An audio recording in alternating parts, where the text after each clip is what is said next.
خلعت ثوب الكبرياء لو كان يسعفني البكاء إن الحمد لله نحمده ونستعينه ونستغفره ونعوذ بالله من شرور أنفسنا ومن سيئات أعمالنا من يهده الله فلا مضل له ومن يضلل فلا هادي له وأشهد أن لا إله إلا الله وحده لا شريك له وأشهد أن محمدًا عبده ورسوله صلوات الله وسلامه عليه. قال الله تعالى: يا أيها الذين آمنوا اتقوا الله حق تقاته ولا تموتن إلا وأنتم مسلمون. يا أيها الذين آمنوا اتقوا الله وقولوا قولا سديدا يصلح لكم أعمالكم ويغفر فوزا عظيما. يا أيها الناس اتقوا ربكم الذي خلقكم من نفس واحدة وخلق منها زوجها وبث منهما رجالا كثيرا ونساء واتقوا الله الذي تساءلون به والأرحام إن الله كان عليكم رقيبا. أما بعدكم شكر الله سبحانه وتعالى لكم تكيا رحمنا أمان متميت محمد صلى الله عليه وسلم. أول ya yote ndugu zangu katika iman, usikum wa nafsi bitaqwallahi azza wa jalla, na kuhusieni ndugu zangu katika imani pasipo kuisahau nafsi yangu kumcha Allah subhanahu wa ta'ala, faqad faza almuttaqun. Watukufu wa Islam, katika hutuba yangu ya leo ndugu zangu katika imani nimekuja na sababu tano. Nimewaletea sababu tano miongoni mwa sababu ambazo zinazoweza kutupelekea sisi kuipata pepo ya Allah subhanahu wa ta'ala. Nina imani kabisa sisi wote Waislamu wote duniani, ulimwengu mzima, lengo letu kuu hasa ni kupata pepo ya Allah subhanahu wa ta'ala. Hakuna ambaye anayeishi alafu akawa hana lengo la kuipata pepo ya Allah subhanahu wa ta'ala. Sasa leo nimwaletea sababu tano ambazo Muislamu ukiwa nazo, ukisifika nazo mojawapo au zote, inaweza ikawa ni sababu ya kukupelekea kuingia katika pepo za Allah subhanahu wa ta'ala. Kwa hiyo umakini na usikivu unahitajika ili tuweze kupata faida. Al-imanu billahi wal amalu salih. Hii ndiyo sababu ya kwanza ambayo Muislamu mimi na wewe tukisifika nazo, sababu hii mojawapo inaweza ikawa ni sababu ya kuingia katika pepo ya Allah subhanahu wa ta'ala. Al-imanu billahi wal amalu salih, kumwamini Allah subhanahu wa ta'ala na kufanya matendo mema. Nina imani kwamba kila mmoja anaamini, anakubali kwamba Allah subhanahu wa ta'ala yupo na hana mshirika. Hakuna Muislamu ambaye haamini hivyo, lakini asilimia kubwa ya Waislamu tunasema mdomoni, tunatamka mdomoni, lakini vitendo hatuna. Hii ni miongoni mwa alama za mtu mnafiki.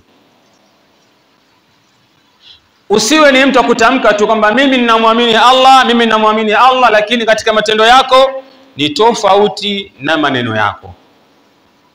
Hii ni moja ya sababu ambayo ukishikamana nayo ndugu yangu, au tukishikamana nayo, inaweza ikatupeleka, ikatuingiza katika pepo ya Allah subhanahu wa ta'ala. Allah subhanahu wa ta'ala anasema katika sura al-Baqara aya 82, anasema walladhina amanu wa amilus salihati ulaika ashabul janna hum fiha khalidun.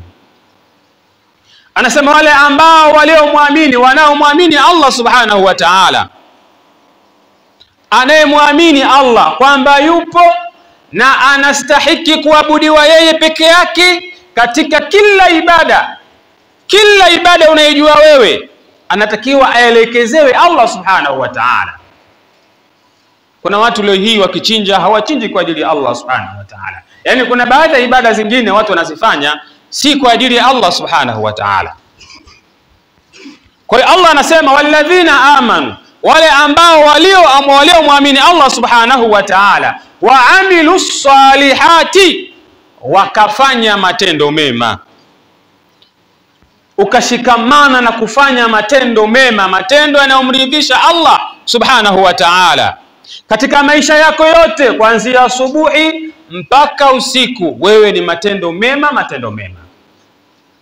Akasema ulaika ashabul janna, hao watu wawili hao wanaomwamini Allah na wakatenda matendo mema, ulaika ashabul janna, hao ni watu wa peponi. Sio peponi tu, anasema hum fiha khalidun, wataishi humo milele. Kwa hiyo ukimwamini Allah subhanahu wa ta'ala vile inavyotakiwa, vile inavyotakikana, lakini pia ukatenda matendo mema vile inavyotakikana, makazi yako ni pepo, tena utaishi humo milele milele. Katika suratul Asri Allah anasemaje? Wal asri innal insana lafi khusr, kwamba wanadamu wote wapo katika nini?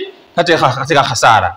Akasema illa alladhina amanu wa amilus salihat, isipokuwa yule au wale waliomwamini Allah subhanahu wa ta'ala wakatenda matendo mema. Hawa watu wana namna hii hawamo katika hasara. Lakini aliposema innal insana lafi khusr, tumeingia binadamu wote kwa ujumla wetu, ila baadaye Allah akaleta alistithna illa alladhina amanu wa amilus salihati. Kwa hiyo ukimwamini Allah subhanahu wa ta'ala ukafanya matendo mema yale yanayomridhisha Allah katika Uislamu, basi wewe pepo ya kwako.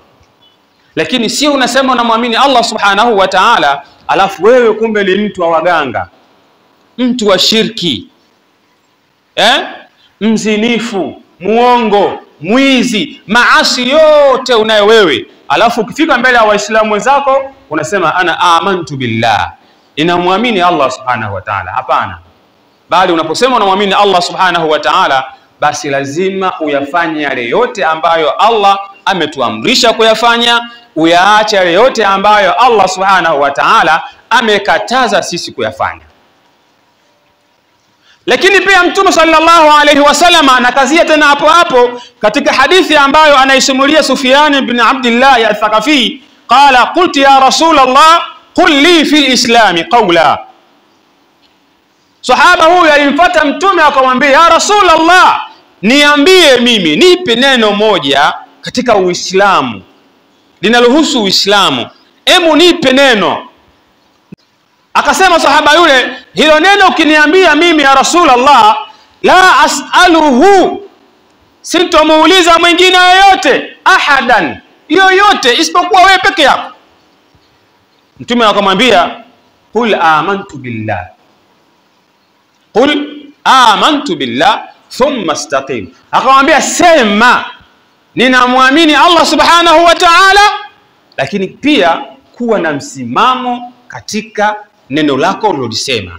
Usiseme ninamwamini Allah halafu ukaenda tofauti na neno ulilolisema. Tuiangalie nguzo ya kwanza ya Uislamu.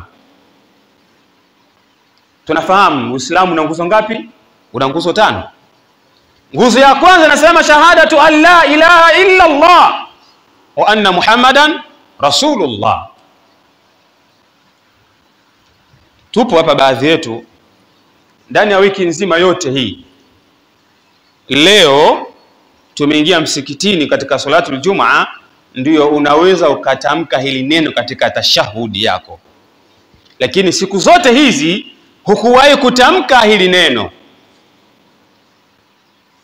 Hili neno unatakiwa ulitamke ndani ya swala zako 5, na swala zako zile za faradhi na zile swala za sunna.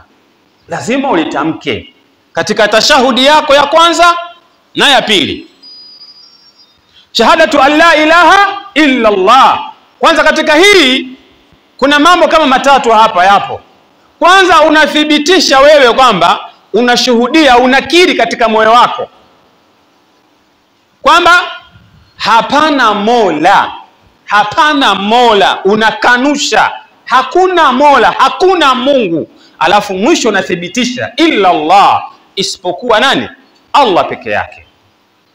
Huyu ndiye anayestahiki ibada zote tunazozifanya kuzielekeza kwake. Ibada yoyote unayojua wewe ukiifanya lazima uielekeze kwake. Kinyume na hivyo unakuwa umefanya shirki, kumshirikisha Allah, na ni katika madhambi makubwa ambayo Allah subhanahu wa ta'ala hamsamehi mtu ambaye anamshirikisha Allah subhanahu wa ta'ala. Hii ni nguzo ya kwanza ya Uislamu ambayo inathibitisha ndani yake kwamba hapana mola anayestahiki kuabudiwa ibada zote isipokuwa kwa Allah subhanahu wa ta'ala. Lakini pia ukiangalia nguzo ya kwanza ya imani inasema antu'mina billah, kumwamini Allah subhanahu wa ta'ala. Lazima muislamu muamini Allah kwa maneno lakini pia kwa vitendo. Isiwe ni maneno tu unatamka mdomoni alafu wewe matendo yako yanaenda tofauti na maneno unaoyasema. Basi vitendo lazima viende sambamba na maneno yako. Hii ni moja ya sababu ambayo muislamu ukishikamana nayo vile inavyotakiwa, basi inaweza ikawa sababu ya sisi kuingia katika pepo ya Allah subhanahu wa ta'ala, pepo ambayo Allah ameiandaa kwa ajili yetu sisi Waislamu. Al-imanu billahi wal amalu salih, kumwamini Allah subhanahu wa ta'ala na kufanya matendo mema, kushikamana na matendo mema katika ibada za kuingia msikitini. Lakini sio ibada ya kuingia msikitini tu, hata maneno mazuri, kuongea maneno matamu kwa mwenzako. Unapotembea barabarani ukaona jambo lolote ambalo ni udhi, yani mtu ametema koozi hakufukia, wewe hukafukia, tayari ibada hiyo, kwa sababu ni sadaka umefanya. Kwa ibada ziko nyingi, kuchinja. Leo hii wanaochinja wengi baadhi yetu si Waislamu, lakini kuna baadhi ya Waislamu wanachinja lakini hawana ule Uislamu wenyewe ambao unatakiwa Muislamu awe nao. Kuna Waislamu wengi, Waislamu wa majina, kwamba yeye kazaliwa ndani ya Uislamu, amekuwa ndani ya Uislamu, lakini katika Uislamu wake hana lolote analolifahamu yeye. Ndio hawa ambao tunao wachukua wanakwenda kutuchinjia sisi vichinjo vyetu. Hajui chochote ambacho anatakiwa kufanya pindi anapochinja. Haufahamu kwamba kuchinja nako ni katika ibada. Sababu ya pili, at-taqwa, ucha Mungu. Ucha Mungu. Kuna hadithi Mtume ananukuliwa ni ndefu, lakini katika hadithi hiyo Mtume sallallahu alaihi wasallam anaashiria kwamba at-taqwa hahuna. At-taqwa hahuna, alisema mara 3 haya maneno, akionyesha katika moyo wake kwamba ucha Mungu wa mtu upo hapa katika moyo, sio mdomoni ukasema mimi ni mcha Mungu. Hapana, ni hapa moyoni. Mtume alisikika akisema hivyo na akaonekana akiashiria moyo wake, kuonesha kwamba ucha Mungu sehemu yake ni moyoni, ambapo ni siri ya Allah subhanahu wa ta'ala. Hata wewe mwenyewe pia hujijui kama wewe ni mcha Mungu, ila Allah ndio anayekujua kama wewe ni mcha Mungu. Hii ni moja ya sababu ambayo Muislamu ukishikamana nayo, ukiwa nayo, ukisifika nayo, inaweza ikakupelekea kuingia katika pepo ya Allah subhanahu wa ta'ala. Mtume anasema kwamba aktharu ma yudkhilu an-nas al-janna, kwamba katika yale ambayo yatakayompelekea mtu kuingia katika pepo ya Allah subhanahu wa ta'ala, at-taqwa wa husnul khuluqi, kwamba ni ucha Mungu mtu aliyekuwa nao, lakini pia na tabia njema. Tabia njema hizi zinaweza zikawa sababu ya kwako wewe kuingia katika pepo ya Allah subhanahu wa ta'ala.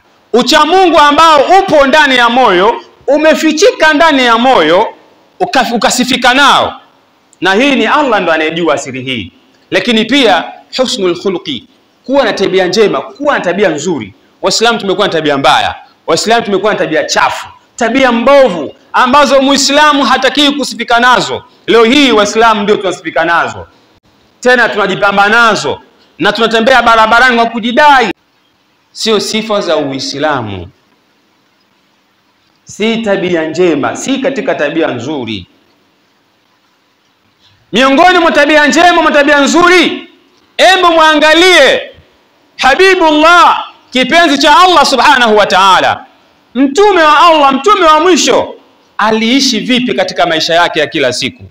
Na wewe ndio umchukue yeye, uishi kwa kumwangalia yeye, yani yeye ndio kiwe kioo chako.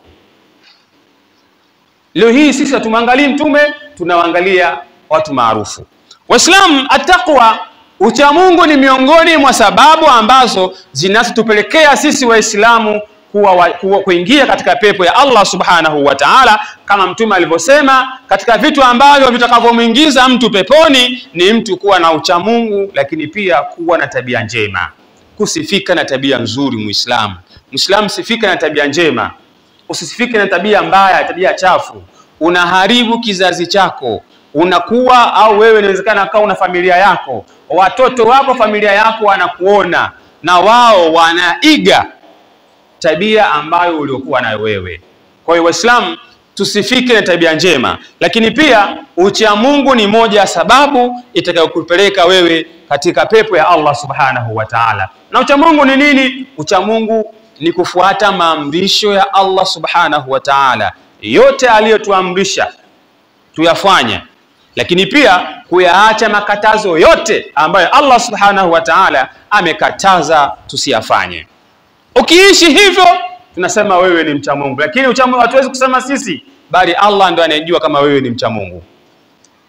Sifa ya tatu au sababu ya tatu ambayo inaweza ikawa sababu yetu sisi kutupeleka katika pepo ya Allah subhanahu wa ta'ala, ta'atullah wa rasulahu. Allah subhanahu wa ta'ala katika suratu suratul Fath anasema, wa man yuti'i Allaha wa rasulahu yudkhilhu jannatin tajri min tahtiha al-anhar wa man yatawalla yu'adhibhu 'adhaban alima. Anasema kwamba wa man yuti'i Allaha, yule ambaye anayemtii Allah subhanahu wa ta'ala, wa rasulahu, na mtume wake, yudkhilhu jannatin tajri min tahtiha al-anhar, basi hawa wataingizwa katika pepo ya Allah subhanahu wa ta'ala, pepo ambazo ndani yake kuna mabustani, pepo ambazo Allah ameziandaa, ndani yake kuna mabustani ya kila aina, na wataishi humo milele daima. Hakuna kuzeeka, hakuna kushiba, hakuna kukua na uvivu kama tuliokuwa nao hivi sasa duniani, hakuna. Na wala haingii mzee peponi. Peponi hawaingii wazee. Siku moja mtume alisema hivi kwamba peponi haingii mzee. Pembeni yake kulikuwa na mzee pale, kilio kikamtoka, akaona tayari pepo kaikosa. Anashangaa mtume, anasikia sauti ya mtu kulia, anamwangalia, anaona mzee, anamuuliza vipi? Akamwambia, mtume umesema wazee hawaingii peponi. Mtume akamwambia, hapana, sina maana hiyo, kwamba siku ya kiyama tutapofufuliwa wazee wote watafufuliwa wakiwa ni vijana. Kwamba wewe umekufa miaka 80, miaka 90, 70, 100, ukifufuliwa unakuwa kijana miaka 30, 25, ili uweze kuamudu wale hurul ain 70 wale wanakusubiria kule, ili uweze kuamudu. Wanasubiria peponi huko. Kwa hiyo wazee waliokufa ni wazee, Allah atawafufua wakiwa ni vijana, mashababu wenye nguvu, ndio watakaoingia peponi. Kwa hiyo kumtii Allah subhanahu wa ta'ala na mtume wake vile inavyotakiwa ni moja sababu ya kuingia peponi kwa Allah subhanahu wa ta'ala, pepo ambazo Waislamu yanayopatikana humo macho yako wala akili yako havijawahi kuona wala kufikiria kwamba kuna kitu fulani bado. Kwa maana kuna vitu ambavyo haujawahi kuvisikia, hujawahi kuviona katika maisha yako yote, vipo katika pepo ambayo Allah subhanahu wa ta'ala ametuandalia.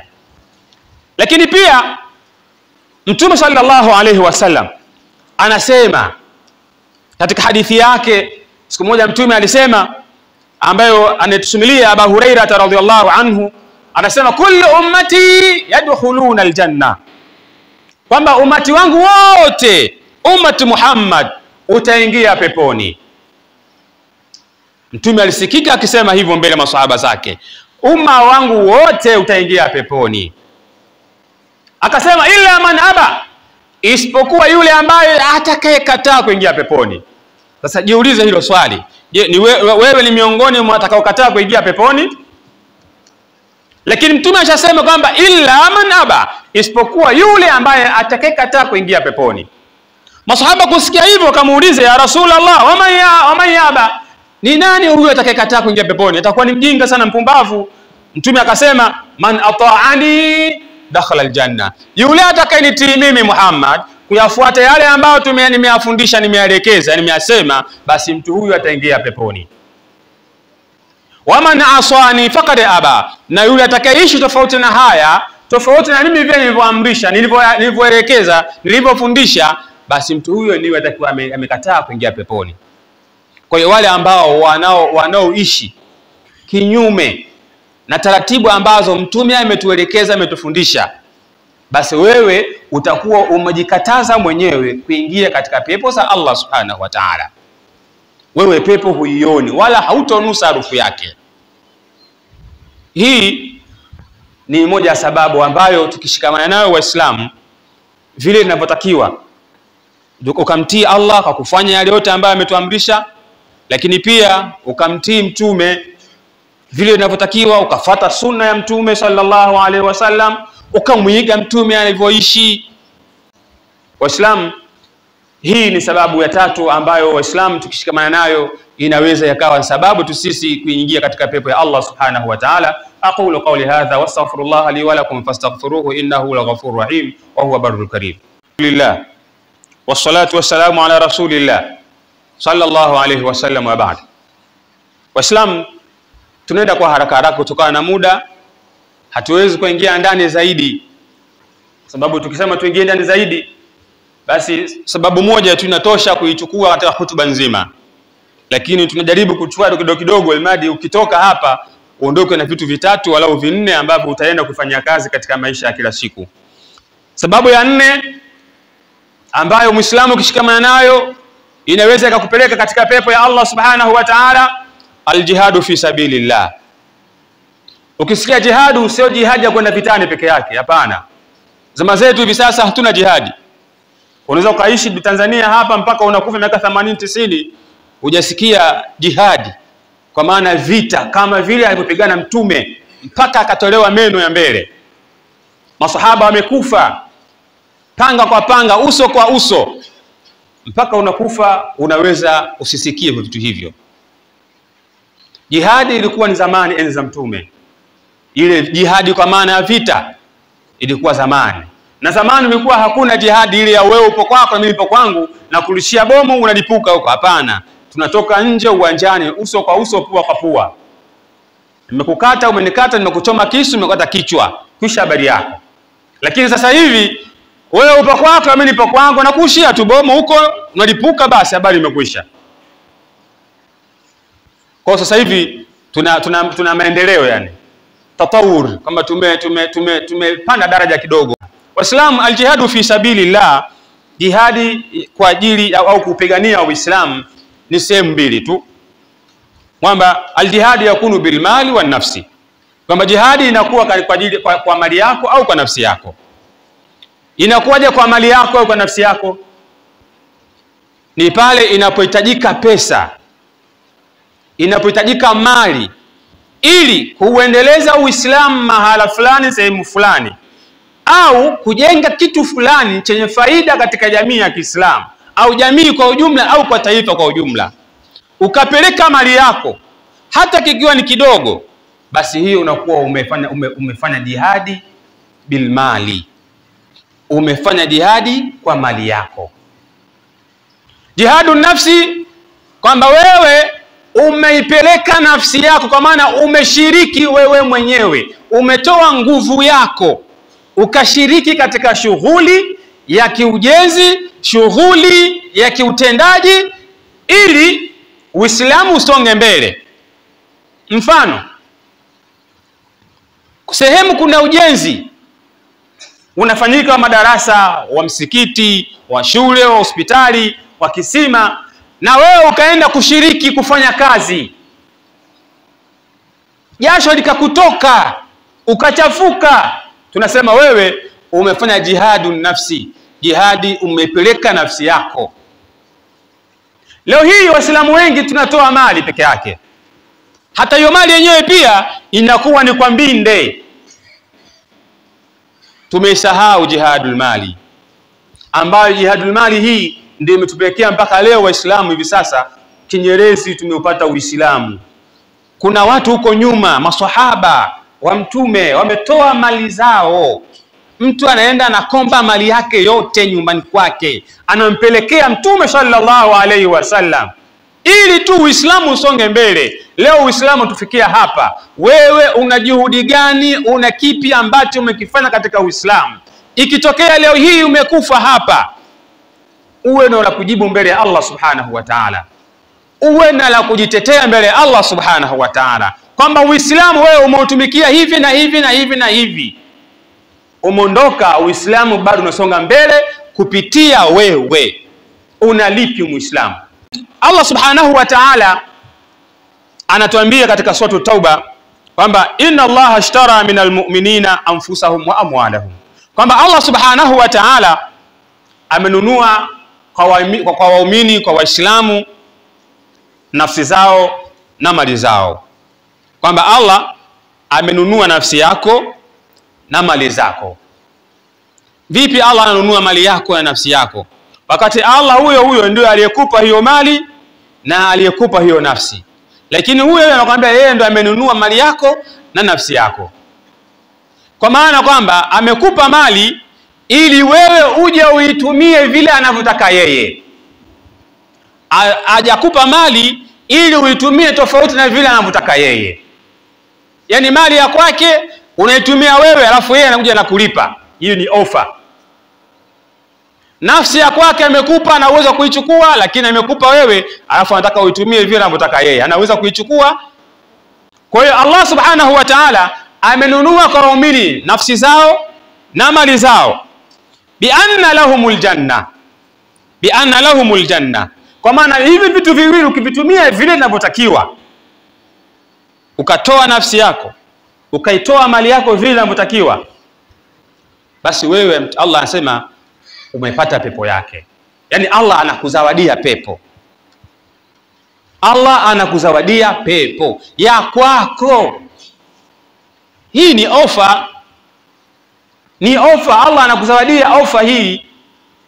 Mali ya kwake amekupa wewe, alafu unaitumia mali ile katika Uislamu, alafu yeye mwenyewe aliyekupa mali anakupa pepo.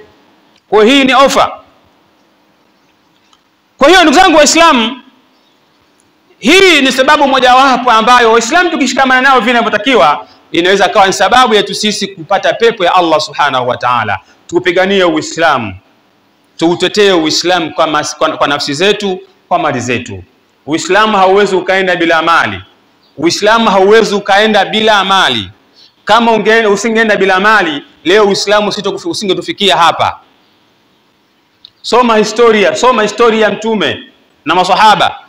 Kuna watu wameondoa maisha yao, watu wamekufa vitani ili kuutetea Uislamu. Na inavyoonekana kama ndio jihadi ingekuwepo zama hizi, basi kuna Waislamu tunavyopenda kuishi, basi leo hii kuna wengi wangekimbia vita.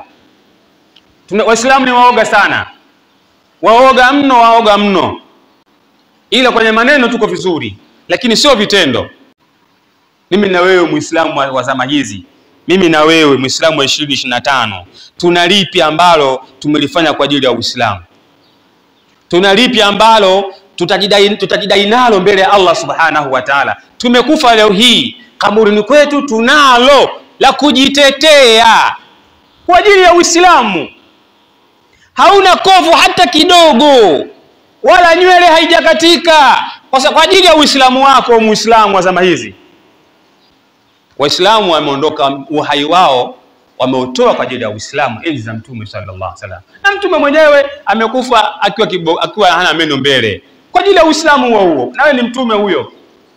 Vipi mimi na wewe Muislamu?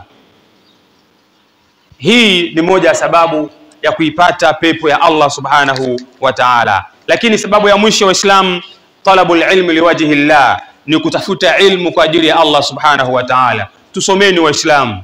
Hii ni moja sababu ya kuingia katika pepo. Huwezi kufanya ibada yoyote, huwezi kufanya ibada yoyote kama hujasoma. Tusidanganyane. Huwezi kuswali, na ndio ibada nyepesi inaonekana, lakini huwezi ukaswali ukafanya ibada ya swala kama hujasoma. Na humu ndani Waislamu hawajasoma, lakini wamekaa msikitini na anaswali kama bubu mwanzo mpaka mwisho. Bila ya kusoma hauwezi ukafanya ibada. Tusidanganyane, tusiongopeane Waislamu, tusome. Kusoma ni lazima kwa Muislamu, na usiposoma unapata dhambi mbele ya Allah subhanahu wa ta'ala. Tusome. Kusoma ni sababu mojawapo ya wewe kuingia katika pepo ya Allah subhanahu wa ta'ala. Pale Mtume aliposema, "Waman salaka tariqan yaltamisu fihi ilman", yule ambaye atakayetafuta njia, atakayehangaika mabarabarani, anatembea muda mrefu, masafa marefu kutafuta ilmu kwa ajili ya kusoma, Mtume anasema, "Sahalallahu lahu tariqan ila aljanna", basi Mtume Allah subhanahu wa ta'ala atamfanyia wepesi njia ya kuingia peponi. Kwa kutafuta kwako ilmu ya kumjua Allah subhanahu wa ta'ala, maarifatullah, ukamjua Allah subhanahu wa ta'ala, wa maarifatu nabiyihi, ukamjua mtume wake Mtume Muhammad sallallahu alaihi wasallam, wa maarifatu dini alislam, na ukaijua dini yako ya Uislamu vile inavyotakiwa kwa dalili, unaweza ukaingia katika pepo ya Allah subhanahu wa ta'ala. Sababu Mtume ashasema Allah anakufanyia wepesi kuingia katika pepo yake moja kwa moja.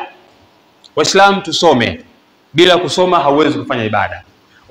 Usiwe kama wale ambao wanaosema kwamba mimi sijasoma lakini unidanganye. Huo ni ujinga. Kama hujasoma lazima udanganywe. Sasa ili usidanganywe, soma. Panga muda, tengeneza muda, usome. Soma. Usiposoma katika Uislamu, Waislamu unapata dhambi. Unapata dhambi. Kwa sababu kusoma ni lazima kwa Muislamu mwanaume na Muislamu mwanamke. Soma. Hauna sababu ya kuto kusoma Uislamu wako. Hauna sababu itakayokufanya wewe mbele ya Allah useme kwamba mimi nilikuwa mashughuli sana, nilikuwa niko bize mno na dunia. Sio sababu ya msingi. Tenga muda usome Uislamu wako. Usiwe miongoni mwa wale ambao watakudanganya tu kila siku. Mwisho Allah anasema, "Hal yastawi alladhina ya'lamuna walladhina la ya'lamun?" Swali hili muondoke nalo. Allah anauliza, hivi je, wanakuwa sawa wale ambao wanaojua na wasiojua? Anayejua analingana na yule ambaye asiyejua? Hili swali libebe, liweke katika akili yako, ishi nalo. Alafu jibu utalipata. Jibu utakaolipata inaweza kawa sababu ya wewe kukufanya kusoma. Tusome Waislamu. Tusomeni ili tujue Uislamu wetu. Inna Allaha wa malaikatahu yusalluna ala nabi ya ayyuhalladhina amanu sallu alayhi wa sallimu taslima. Allahumma salli ala Muhammad wa ala ali Muhammad kama sallaita ala Ibrahim wa ala ali Ibrahim wa barik ala Muhammad wa ala ali Muhammad كما باركت على إبراهيم وعلى آل إبراهيم في العالمين إنك حميد مجيد. ربنا آتنا في الدنيا حسنة وفي الآخرة حسنة وقنا عذاب النار وعذاب القبر وعذاب القيامة وارزقنا النظر إلى وجهك الكريم. وصلى الله على نبينا محمد وعلى آله وأصحابه وسلم وأقم الصلاة.